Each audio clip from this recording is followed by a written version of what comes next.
Otra verdad que nos revela también la teología del cuerpo y se nos olvida con muchísima facilidad.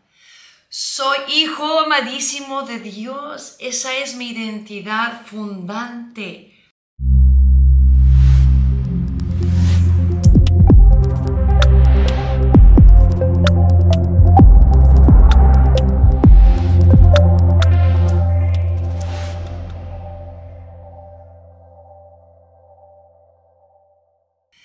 Desde que arrancó 2023, yo he tenido una invitación de Dios muy clara. Y va con este versículo de Juan 14 que dice, permanece en mí como yo permanezco en ti. Y definitivamente, si no sabemos permanecer en el Señor, es muy difícil que luego podamos darnos en la vida o darle a Él a la vida que necesitan las personas con las que trabajamos, con las que convivimos, a las que servimos. Y uno este término de permanece en mí como yo permanezco en ti, al término de la teología del cuerpo llamado el significado esponsal de nuestros cuerpos. O de otra manera, el poder entender el amor esponsal. Quizá tú me estás escuchando, no sé cuánto conozcas de la teología del cuerpo, pero lo primero que nos viene a la mente cuando pensamos en amor esponsal es el amor propio que se tiene las parejas que están en matrimonio, ¿no? Los que se casan. Por tanto, quizá tú dices, eso no aplica mucho a mi situación. Para Juan Pablo II, el amor esponsal es mucho más que eso. Es más, lo llama amor esponsal, también lo llama amor nupcial, significado esponsal del cuerpo, significado nupcial del cuerpo. ¿De qué está hablando Juan Pablo II? Pues es algo bellísimo en la teología del cuerpo, donde aprendemos que cada uno de nosotros somos un don y como tal nos toca entregarnos al otro como un regalo. Me toca vivir en clave de entrega, en clave de buscar hacer el bien, de hacer felices a los demás. Y por otro lado, hay otro movimiento de este mismo amor, que es el de acoger a la otra persona como un don para mí. Entonces, la hermenéutica del don, o la manera de interpretar este don, tiene que ver con el amor esponsal. Mi capacidad de darme a la otra persona sin buscar recompensa. Mi querer darme buscando esos detalles de caridad oculta, de servir, de sorprender, de ayudar, de adelantarme a la necesidad de la otra persona a la que yo amo. Amor esponsal, en otra palabra, sería mi capacidad de amar. Bueno, en otras palabras, sería mi capacidad de amar. Esa capacidad de amar que tenemos tú y yo, y una capacidad de amar que no tiene que ver con la manera en que nos estemos portando o con el pasado que hayamos vivido o si fuimos amados o no fuimos amados por alguien en esta tierra, por nuestra familia, nuestros padres. Cuando hablamos de este amor, estamos hablando de que tú y yo tenemos este significado esponsal del cuerpo sí o sí, porque fuimos hechos a imagen y semejanza de un Dios que nos ama y que ha querido que su imagen se refleje a través de una persona humana, a través de un individuo. El amor de Dios que quiere hacerse concreto, visible, a través de ese don único e irrepetible que eres tú. De tal manera que tú transmites a Dios de una manera que yo no puedo transmitir. Y tu hermana, tu novia, tu primo, tu amigo, tu amiga, transmiten algo de Dios que tú no transmites. Y no porque tú seas defectuoso o porque ellos sean mejores o peores que tú. Más bien estamos hablando de que es un amor que hace que cada uno refleje algo de Dios que es personal, que es característico de esa persona. Y muchas veces yo digo, bueno, si realmente estuviéramos tan enamorados de Dios, buscaríamos casi con una inquietud de verdad que no se sosiega, conocer al mayor número de personas porque me revelan algo de esa persona que yo tanto amo. Es como decirle a cada persona, háblame del Dios que yo tanto amo. Tú que me estás escuchando, háblame del Dios que yo tanto amo y revélame algo de ti que me habla de ese Dios.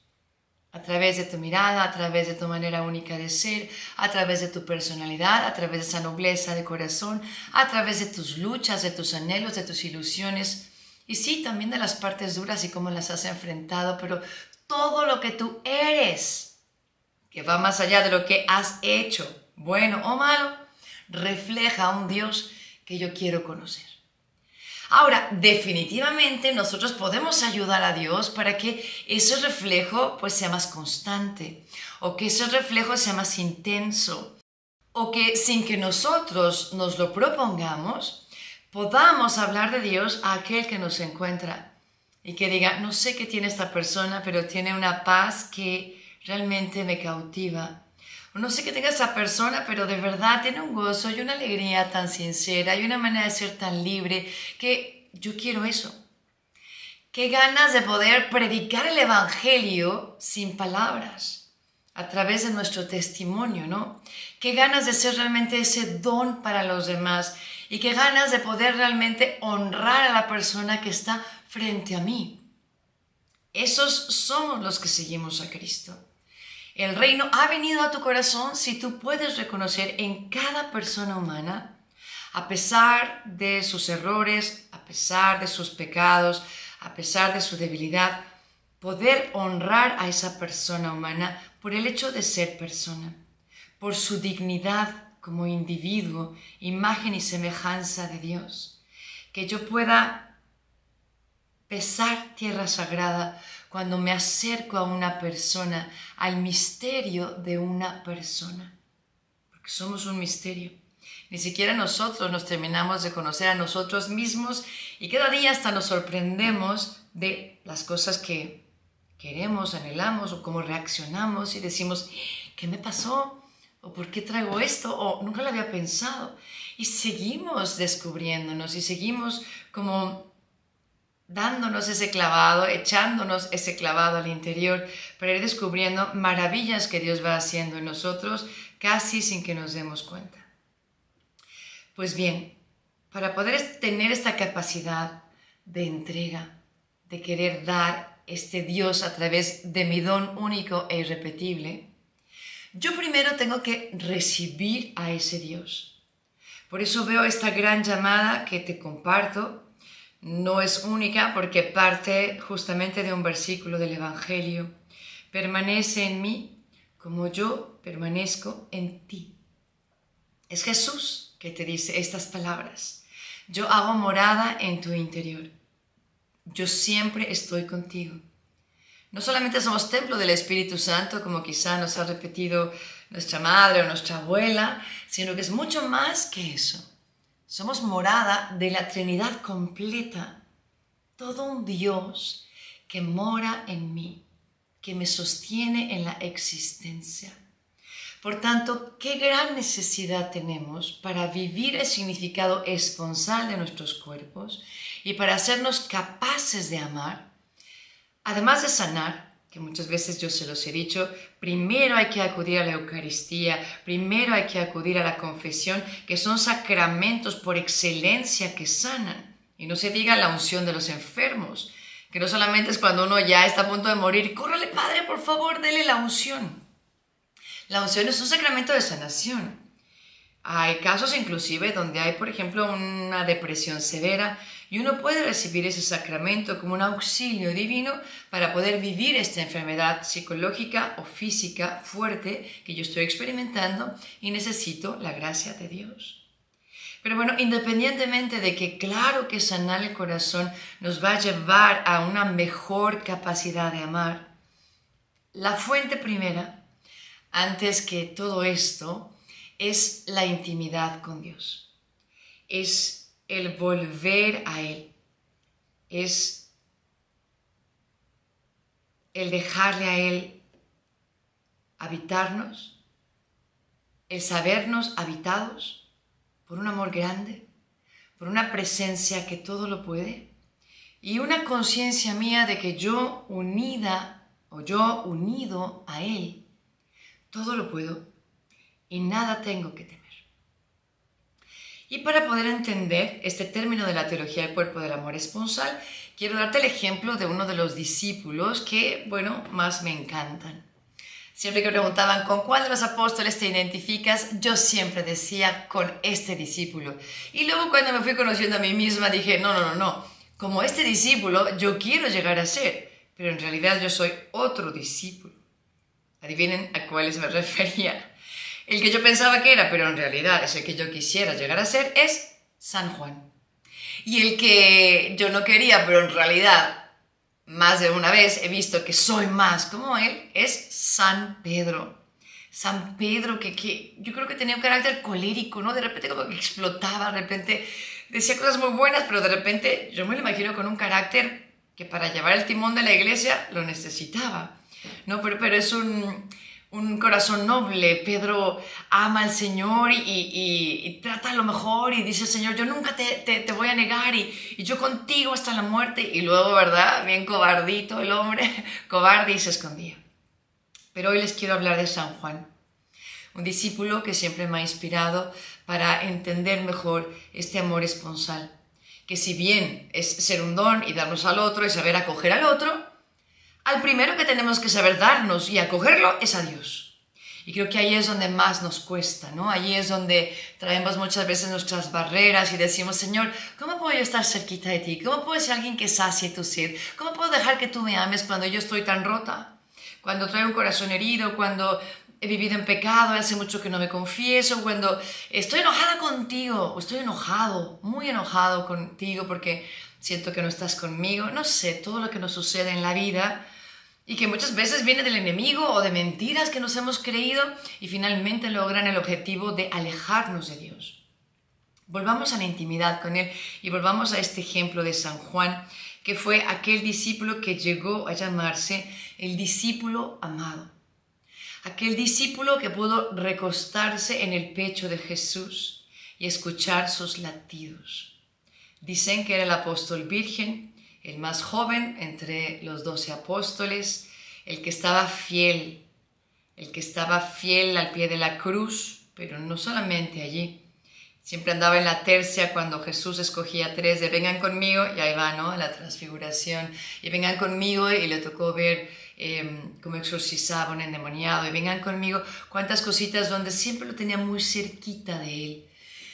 Y él se aprovechaba, ¿no? Qué rico que para él, con todos sus efectos, porque San Juan no es como que fuera la Santísima Virgen, él también tenía su pecado original, seguro que también se peleaba con su hermano Pedro, y sin embargo, como que nunca dudó de algunas cosas. Y es la primera que yo te quiero compartir, de la que nunca dudó, fue de su identidad. El discípulo amado. ¿Por qué se ganó ese apodo entre los apóstoles? Pues se ganó ese apodo porque estaba allí a su lado, porque siempre le escuchaba, porque le preguntaba. Me lo imagino como un joven inquieto, como muchos de ustedes que me escuchan, que no entendía muchas cosas. Maestro, ¿y por qué es esto? Maestro, ¿y por qué es el otro? Por algo, ¿no? Cuando Jesús dijo, uno de ustedes me va a traicionar, los apóstoles fueron a aquel que estaba allí, en el lugar secreto de su corazón, y le dijeron, Juan, pregúntale, ¿quién es el que lo va a traicionar? Y los discípulos sabían bien que el único por el que podían poner la carne al asador y que jamás podía haber sido el traidor era Juan. Era el discípulo amado, no era el traidor. Se acercaron a él como diciendo, tú no vas a ser, pero acércate y pregúntale quién es, porque él tenía ese puesto privilegiado, muy cerquita del Señor, recostado en él, escuchando los latidos de su corazón. Juan sabía vivir en esa identidad de hijo amado. Otra verdad que nos revela también la teología del cuerpo y se nos olvida con muchísima facilidad. Soy hijo amadísimo de Dios. Esa es mi identidad fundante. La identidad más profunda no es que soy un perdido, pecador, esclavo de mi pasión, vicioso. No, esa no es tu identidad fundante. Son acciones que quizá, decisiones que tomaste mal o adicciones que traes y que el Señor te puede liberar de todo eso, pero esa no es tu identidad. Juan Pablo II lo repite, no somos la suma de nuestras debilidades y de nuestro pecado. Somos la suma del amor de Dios por cada uno de nosotros. Y por tanto mi identidad más grande es que soy hijo amado de Dios. Soy hija amadísima de Dios. Esa es mi identidad. Y San Juan nunca lo olvidó. Desde allí se comportaba. Desde allí peleaba su lugar al lado de Jesús siempre, ¿no? Desde allí se ganó la confianza de los demás apóstoles, porque sabía quién era. Sabía quién era, quizá una personalidad que yo no me imagino que fuera tan colérica como el hermano, pero sería una personalidad como más noble, más pacífica, más sencilla, y definitivamente me imagino a varios discípulos acercándose a Juan y diciendo, ¿qué te dijo, no? ¿Qué te comentó? ¿Qué secretos de su corazón te reveló? Compártenos, ¿no? ¿Cómo late su corazón? ¿Qué sientes cuando estás tan cerquita de él? ¿Sientes calor? No sé, yo solo me imagino estando ahí en esas caminatas al lado de Juan y de decirle, ¿y cómo le haces para nunca alejarte de él aunque falles ese día, aunque te pelees con tu hermano ese día? ¿Cómo siempre regresas allí con esa certeza de que nada cambia esa dignidad hermosa de ser hijo amado de Dios? Pues es lo primero que quiero dejarte como un recordatorio de la teología del cuerpo. En el hombre originario, o en el hombre original, como muchos le llaman, allí se nos revela este Dios como un padre que les ha dado a nuestros primeros padres todo, absolutamente todo lo que necesitan para vivir. Y por tanto reconocemos que no es un Dios lejano, que solamente ahí los abandona y pues más o menos provee para ellos, pero luego se olvida. No, es alguien presente, ¿no? Como dice la Escritura, que paseaba ahí por las tardes con ellos, ¿no? Que estaba preocupado de que estuvieran bien, que no tenía problema en compartir con ellos esos dones preternaturales, ¿no? De la integridad, de la paz, de la armonía perfecta que tenían entre ellos. En fin, no era un creador lejano, era un padre presente. Era un padre al que se le iba la vida cuando de repente no estaban donde tenían que estar y empieza a buscarles, ¿no? ¿Dónde estás? ¿Con cuánta ternura, con cuánto cariño los estaría buscando? Y de la misma manera, con cuánta ternura, con cuánto cariño, a ti también te está buscando. ¿Dónde estás? Hace mucho que no te veo. Hace mucho que no hablamos. Hace mucho que no me abres tu corazón. Hace mucho que no lloramos juntos. Es un Jesús que antes de que tú lo busques ya te está buscando. Es un Padre que busca al Hijo de sus entrañas y que se le va la vida si no está allí, porque es lo más precioso para Él. Es un Espíritu Santo, amor, que de verdad quiere poseerte completamente y no está contento con que solo lo invoques de vez en cuando pensando que nunca se va a manifestar. Es una invitación a la identidad, a recordar, a dejar que el Padre nos vuelva a susurrar al oído con fuerza la verdad de lo que somos y que podamos derribar tantas mentiras que nos decimos a nosotros mismos, de que no valemos, de que no somos dignos, de que Dios nunca nos va a amar después de lo que hemos hecho, y ponemos palabras en la boca de Dios que no son de Dios. Dios es Padre que perdona, Dios es Padre que conoce nuestra fragilidad, Dios es Padre que nos busca, Dios es Padre que nos ama tiernamente y que está dispuesto a levantarnos N mil veces cada vez que caemos. Pero sigo siendo la hija amada del Padre, el hijo amado del Padre. ¿Cuál es tu identidad? ¿Cómo te llamas a ti mismo? ¿Es esta? Porque si no te levantas cada mañana diciendo, soy el hijo amado del Padre, tenemos todavía un gran camino que recorrer. Pero nadie se desanime. Por eso estamos aquí. Es una invitación. Dios quiera que mis palabras traspasen tu corazón como esa invitación del mismo Jesús, que de mi parte te dice, te amo, eres mío, amado mío, amada mía, vuelve a casa. Vuelve a quién eres. Vuelve a reconocer quién eres bajo mi mirada de amor. Ahí es donde encontramos nuestra identidad. Cuando podemos reconocernos bajo la mirada de alguien que nos ama y entonces sabemos que somos amados a pesar de que seamos un desastre.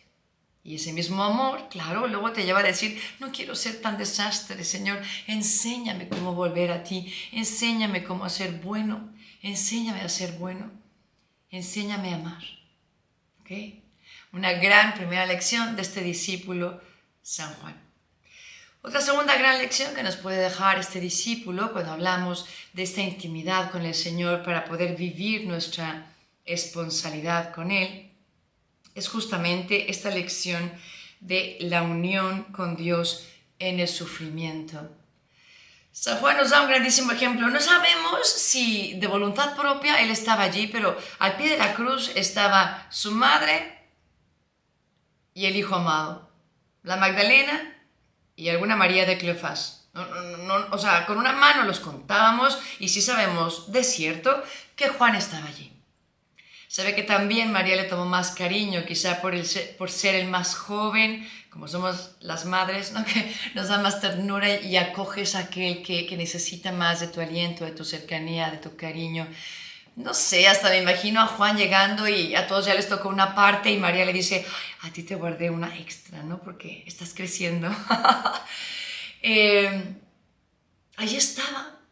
María estuvo para Juan tantas veces, seguramente, lo podemos leer entre líneas en el Evangelio. Y allí, en ese momento, María necesitaba a Juan a su lado. Me imagino a Juan, sí, en medio de su debilidad, de su juventud, de su poca experiencia, pero de su gran amor. ¿Cómo abrazaría? O sea, no me imagino a Juan como un hombre grande y corpulento y que, yo aquí te voy a defender. No, un joven, pero que amaba sinceramente, pero que era realmente un varón, que expresó toda su masculinidad en ese decirle a María, aquí estoy, con esto que yo soy. ¿Cómo la habrá tenido de verdad así abrazada, sostenida, animada? Quizá a rato solo le cogería su mano, se la besaría. Quizá, no sé, en algún momento que María se hincó y rompió en llanto, él seguramente rompería en llanto al unísono con ella, ¿no? Y le secaría las lágrimas y le acariciaría la cabeza y también la recostaría contra su pecho. No sé, de verdad creo que había un amor muy especial. Y eso a él, al ver a María tan entera, a ver a esa María que en la fe aceptaba la voluntad de Dios y que en ese Calvario volvía a repetir, he aquí la esclava del Señor, hágase en mí según tu palabra. Allí también él entero estaría diciendo, Señor, también aquí estoy para hacer tu voluntad. Y digo, no sabemos si estaba allí por voluntad propia o si de verdad todos escaparon y María cogió a este por el manto diciéndole, tú no te vas a ningún lado, ¿no? Por lo menos un representante fiel que esté aquí al pie de la cruz, en primera fila. Juan fue testigo del inmenso amor de Dios. Juan sufrió viendo a su maestro clavado, desangrándose, reducido su condición a un gusano, dice el Antiguo Testamento en Isaías. Y allí estaba con María, aceptando los caminos incomprensibles de un Dios todopoderoso que estaba reducido a una piltrafa. Y allí estaba, uniendo su dolor al dolor del Maestro, al dolor de María, aceptando los caminos incomprensibles de Dios. Como también nosotros tenemos que aprender que, pues sí, en este tema de la intimidad con Dios, no todo es reír y gozar. También la intimidad con Dios implica un abrazar nuestra propia cruz. De hecho, hablando con muchas personas que han sufrido, cuando lo han sabido vivir desde la fe y buscando a Dios en ese dolor, me dicen, a veces no quisiera ya sufrir, pero luego me pongo a pensar, nunca en mi vida había tenido tanta intimidad con Dios. Nunca se había hecho sentir tan claramente como en la cruz y en el dolor. Y solo por eso casi que me quedaría yo sufriendo con Él. Y tiene su lógica, ¿no? Porque el Cristo que tú y yo conocemos, sí, lo acabamos de ver en Belén, en un pequeño pesebre, pero el Cristo que tú y yo conocemos regularmente se nos presenta clavado en una cruz. Como siempre se nos presenta con un grito de amor que dice, te he amado hasta el extremo, ¿no? Y Dios Padre también junto con Él, que nos ha entregado al Hijo. por amor a cada uno de nosotros.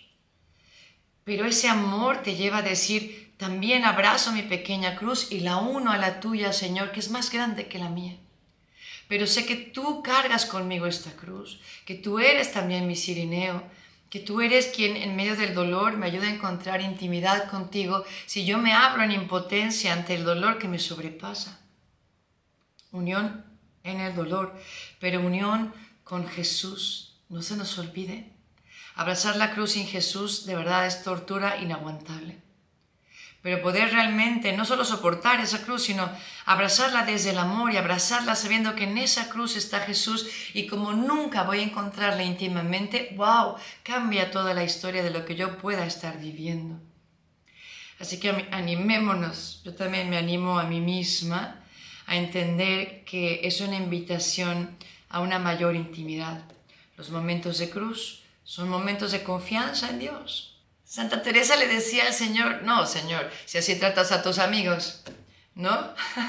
Porque decía, ¿cómo es posible que yo esté tan cerquita de ti y me pruebes tanto en estas fundaciones y a pesar de mi enfermedad me sigas pidiendo ayudarte a abrir este convento y el otro y de repente una plaga en este convento y luego en el otro las corrían y en fin, o sea, como algunos de nosotros que nos llueve sobre mojado, así dice el dicho, ¿no? Y es una invitación a una mayor intimidad, no se nos puede olvidar. Es Jesús que te tiene esa confianza y es ese Jesús que nos prueba, pero que nunca nos va a probar más allá de nuestras fuerzas y que siempre estará con nosotros atravesando la prueba. Creo que esa es la clave. No pensar que estamos sufriendo mientras Dios desde arriba nos contempla y dice, ¡ay, pobre! No, es un Dios que se baja a la arena donde tú estás y es un Dios que te abraza y que llora contigo. Porque la mayoría de nuestros sufrimientos son causados por otras personas que no supieron usar bien su libertad. Y Dios no se las puede quitar. Dios da un don y no lo retrae, no lo reclama para sí de nuevo. No, nos lo da y nunca nos lo reclama. Nos hizo libres y dijo, es la condición para que de verdad puedas amarme. No te quiero como robot. Pero eso implicaba un riesgo. Y el riesgo es que muchos de nosotros no sabemos usar bien nuestra libertad. Y ahí tenemos a los borrachos, y ahí tenemos a los violadores, y ahí tenemos a la gente que es infiel, y ahí tenemos a los que roban herencias, etcétera, etcétera, etcétera. Quizá tampoco recibieron el amor. Pero el hecho es condenable. El hecho es tremendo, es grave. Y sin embargo, nosotros tenemos que pensar que justamente Dios no puede impedirles actuar. Pero lo que Dios sí puede hacer es que después de esa libertad mal usada, Él entre en esa escena para sacar bienes aún de los peores males. Diríamos que ese es como el superpoder de Dios, ¿no? Dios saca bienes aún de los peores males. Y ahí es donde se muestra que es Dios. Y a la vez respeta nuestra libertad, tanto para bien como para mal. Pero bueno, no se nos olvide a terminar esta segunda reflexión que si bien esto es verdad, somos gente de resurrección. Hay que pasar por la muerte, pero la muerte no tiene la última palabra. Después de la muerte es la resurrección. Somos gente de resurrección. Tenemos que estar alegres porque el Señor ha triunfado, porque el Señor me acompaña, porque con Él ya no es pesado todo mi caminar. Recuerdo que el padre Trampitas contaba una historia de las Islas Marías donde había un hombre que había pecado, contra todos los mandamientos, ¿no? Y había matado, y había robado, y había fornicado, bueno. Y tuvo una grandísima conversión, pero realmente él sentía que tenía una carga tremenda. Y a causa de un retiro que iba a predicar el padre Trampitas, después de que él se convierte y está allí en las islas, le dice a él, oye, ven para acá, quiero encargarte que tú seas parte de este como equipo de intercesión que va a ofrecer sacrificios y oraciones por el retiro que voy a dar. Y entonces dice él, me encanta, padre, claro que sí, lo apoyo. Y entonces, bueno, dice el padre Trampitas que luego lo vio a él, que se construyó como un gran tronco de madera muy pesado, que él pensó asemeja como la cruz de Cristo. y la cargaba con mucha dificultad y recorría toda la isla arrastrando ese tronco y obviamente hiriendo su hombro y la espalda y todo lo demás. Y el padre Trampitas después de unos días lo llamó y le dijo: ¿cómo vas? ¿No? Te he visto. Y le dice él: ay, padre, ¿no me podría dar algo más? Porque es que, no sé. Y el padre: ¿cómo que algo más? Si de verdad estás sufriendo muchísimo, le das la vuelta a toda la isla todos los días cargando aquello, ¿no? Y él dice: pues no sé qué me ha pasado, pero después de que Dios llena mi corazón de amor, ya ningún sufrimiento me parece pesado. ¡Wow! Es un hecho, no me lo estoy inventando, y por eso me encantan los testimonios, y no es para desanimarte, ¿no? Como me dijo una persona que estuvo escuchando la jornada: de hecho me desconecté de la jornada, no me gustó que dieras testimonios de gente que se ha sanado porque yo no me he sanado y entonces la apagué. Y yo: ¿pero cómo? O sea, ¿tú esperabas que yo pusiera testimonios de gente que no sana? ¿O cómo? ¿No? O sea, como era el enemigo que le engañó. ¿Se fijan? ¿Se fijan la mentira que ella se creyó? ¿Para qué escucho un testimonio de alguien que sanó si yo no estoy sanada? ¿Cómo que para qué? Para que el testimonio te grite que si Dios ha hecho esto conmigo, también lo puede hacer contigo. El objetivo del testimonio es avivar la fe en ese Dios que todo lo puede y que me va a sanar. El objetivo del testimonio es despertar tu esperanza. Porque si sigues pensando que tú sigues herida y que ningún testimonio te va a ayudar, ni el curso ni la jornada gratis, bueno, pues apaga y vámonos, como ella hizo. Apagó y se fue. Menos mal que luego me escribió para yo entender por qué se había ido. Y me dio luz. Y dije: hijo, el enemigo, ¿cómo nos engaña? ¿Cómo nos engaña? Entonces, la muerte no tiene la última palabra. Somos hijos de la resurrección. Esto es muy importante. Si bien imitamos a Juan en esta reflexión pensando: sí, tengo que unir más mi sufrimiento al de Jesús. ¿Por qué? Porque yo quiero mayor intimidad. Y cuidado, eso no quiere decir que vayas tú a buscar sufrimientos, ¿no? Y que la vida del cristiano sea solo sufrir y llorar, porque no es verdad. Yo siempre lo repito, Dios nos quiere felices en esta vida y en la otra. Inclusive con la cruz que traemos, porque quien tiene a Dios en el corazón puede ser feliz en medio de la dificultad, en medio del dolor, en medio de la incomprensión, porque hay alguien que nos reconoce como hijos amados, que siempre está con nosotros, que puede llorar, que nos consuela, que nos da paz, más allá de lo que quizá una circunstancia externa me esté presentando, ¿ok? Creo que la vida solita nos trae muchísimos dolores que simplemente tenemos que aprender a vivir en unión con Cristo. Luego ya, si el Espíritu Santo te dice, pues podrías ayunar algún día de la semana, un poquito más. La ascesis siempre nos ayuda a estar más cerquita de Dios. El decirme no a mí mismo y decirle sí al amor. Por amor no voy a hacer esto que tanto me gusta el día de hoy. Pues es algo que te ayuda a tener mayor señorío personal y que a Dios le encanta, ¿no? Porque es como dejar que Él triunfe sobre mí. Más de ti, Señor, y menos de mí. Pero de una manera muy positiva. Ok. Tercera reflexión que te quiero compartir es, obviamente, la intimidad con Jesús. Y casi que quisiera decir más que la intimidad con Jesús, cómo tú y yo tenemos que aprender a descansar en el Señor. Descansar en Él. Quizá en este momento me puedo dirigir un poquito más a mis compañeros de Teología del Cuerpo, a los evangelizadores, a toda la gente que es catequista, a los sacerdotes religiosos, a todo laico comprometido en pues, propagar la fe y ayudar a los demás, en hospitales, en orfanatorios, en asilos. Si hay gente católica muy comprometida y muy entregada, y confío de buena fe que todos nos movemos desde un deseo grande de hacer cosas para Dios. Y eso está muy bien.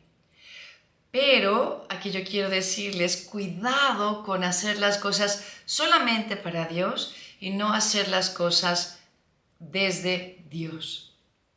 Desde Dios es buscar dar prioridad a esos momentos de intimidad. Buscar estar allí escuchando al Señor. Buscar descansar en su corazón como lo hacía San Juan. Para luego después de ese descanso que podamos salir a esa acción, a hacer tantas cosas por el Señor. Tenemos que aprender también a descansar, a cuidarnos a nosotros mismos, a comer bien, a dormir las horas necesarias.